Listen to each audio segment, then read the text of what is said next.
BJP की महिला फौज। लोकसभा चुनाव को लेकर भारतीय जनता पार्टी ने पहली लिस्ट निकाली है 190 प्रत्याशियों की। उत्तर प्रदेश को लेकर भी लिस्ट आई और यूपी में चर्चा 5 महिला कैंडिडेट को लेकर है।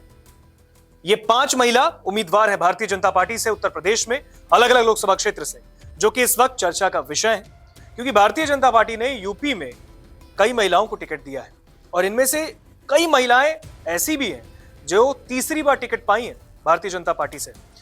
तो भारतीय जनता पार्टी की जो महिला फौज है, एक बार फिर उत्तर प्रदेश में बीजेपी के शीर्ष नेतृत्व ने महिलाओं पर भरोसा जताया। एक बार फिर उन्हें पार्टी ने टिकट दिया अपने अपने संबंधित लोकसभा क्षेत्र से। सबसे पहला नाम इसमें आता है हेमा मालिनी का। मथुरा उनका लोकसभा क्षेत्र है, मथुरा से सांसद है और तीसरी बार उन्हें भारतीय जनता पार्टी ने टिकट दिया है। 2 बार ऑलरेडी जीत चुकी हैं। इससे पहले 2014 का लोकसभा का चुनाव था, उसके बाद 2019 में भी जीती और फिर 2024 में एक बार फिर भारतीय जनता पार्टी ने इन पर विश्वास जताया तीसरी बार, और तीसरी बार उन्हें लोकसभा का उम्मीदवार मथुरा से बनाया है। और इसमें मैं आपको बता दूं, उनको तीसरी बार टिकट मिली है। 2014 में उन्होंने जयंत चौधरी को हराया था, क्योंकि उस वक्त जयंत मथुरा से लड़े थे। मथुरा से जयंत को हराकर वो सीधा लोकसभा पहुंची।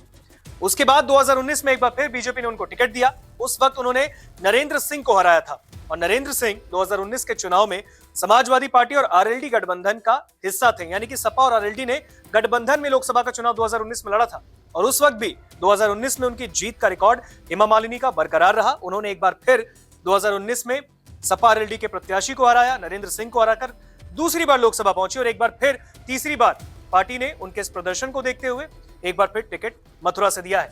दूसरी बात, अब दूसरी तरफ चलेंगे। दूसरी कैंडिडेट स्मृति ईरानी केंद्रीय मंत्री भी हैं और अमेठी से लोकसभा की सांसद हैं भारतीय जनता पार्टी की।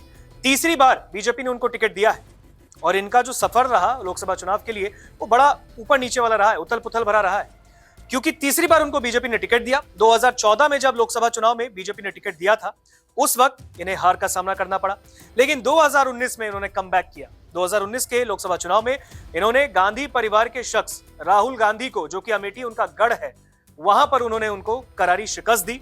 2019 में राहुल गांधी को हराकर दूसरी बार, ये पहली बार लोकसभा में पहुंची और उसके बाद सदन में पहुंचने के बाद दूसरी बार एक बार फिर यहां टक्कर देंगी स्मृति ईरानी अमेठी में। और आपको मैं बता दूं, तीसरी बार बीजेपी ने इनको टिकट दिया है। राहुल गांधी को 2019 में हराया था और फिर उसके बाद 2024 के भी लोकसभा चुनाव में लड़ेंगी। आगे बढ़ते हैं। साध्वी निरंजन ज्योति फतेहपुर से इनका चुनाव लड़ने के लिए बीजेपी ने तीसरी बार टिकट दिया है। केंद्र सरकार में मंत्री भी हैं। साथ ही साथ 2019 में सपा और बसपा के कैंडिडेट को इन्होंने हराया था। नीलम सोनकर लालगंज से है। लालगंज लोकसभा क्षेत्र है। बीजेपी ने इनको टिकट दिया है। 2014 में इन्हें जीत मिली थी, लेकिन 2019 में लोकसभा चुनाव में इन्हें हार मिली और इसके बाद सपा बसपा के गठबंधन में इनको हार मिली थी 2019 के लोकसभा चुनाव में। पांचवा और आखिरी नाम रेखा वर्मा का, जो कि यूपी के धौरहरा लोकसभा क्षेत्र से प्रत्याशी है बीजेपी की। तीसरी बार टिकट मिला है। साथ ही साथ संगठन में इनकी मजबूत कद भी है। दूसरी बार राष्ट्रीय उपाध्यक्ष बीजेपी की बनी और उत्तराखंड की प्रभारी भी रह चुकी है। और साथ ही साथ मैं आपको बता दूं, ये धौरहरा से लोकसभा का चुनाव बीजेपी के लिए लड़ेंगी।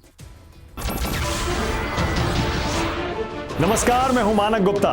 अगर आपको हमारा ये वीडियो पसंद आया हो तो इसे लाइक और शेयर जरूर करें और हाँ, हमें सब्सक्राइब और फॉलो करना ना भूलें, ताकि आप देश और दुनिया की कोई खबर मिस ना करें। तो जुड़े रहिए हमारे साथ और देखते रहिए न्यूज़ 24।